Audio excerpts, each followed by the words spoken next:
গরম তো এবার দরজায় কড়া নাড়ছে, আর এই গরমে কিছু গরমের বীজ না লাগালে কি হয়। তাই আজকে আমি অনেকগুলো ফুলের বীজ নিয়ে হাজির হয়েছি। তো এখানে বীজগুলো বসানোর জন্য আমি মিডিয়া হিসেবে নিয়েছি কোকোপিট, ভার্মিকম্পোস্ট আর কিছুটা নিমখোল। আর বীজগুলো আমি এই ওয়ান টাইম কফি কাপগুলোতেই বসাবো। তাই প্রথমে সবগুলোতেই আমি আগে ছিদ্র করে নিচ্ছি। তারপরে প্রত্যেকটা কফি কাপের গায়ে আমি বীজের নাম লিখে দিচ্ছি, এতে করে আমার পরে বুঝতে কোনো অসুবিধা হবে না। তারপরে সবগুলো জায়গাতে মিডিয়া ভরে দিয়ে আমি এক এক করে বীজগুলো লাগিয়ে দিচ্ছি।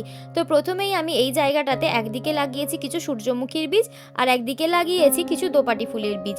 তারপরে বীজগুলো লাগিয়ে ওপর দিয়ে হালকা করে মিডিয়া চাপা দিয়ে দিয়েছি। এইভাবে আমি আরও অনেকগুলো ফুলের বীজ লাগিয়েছি, যেমন মর্নিং গ্লোরি, ক্যালিওপসিস, কোরিওপসিস, কোচিয়া আর হচ্ছে গ্যালাডিয়া।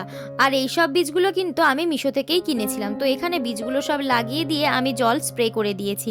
আর এগুলোকে আমি এমন জায়গায় রাখবো যেখানে সকালের রোদটা পাবে কিন্তু দুপুরের কড়া রোদটা পাবে না।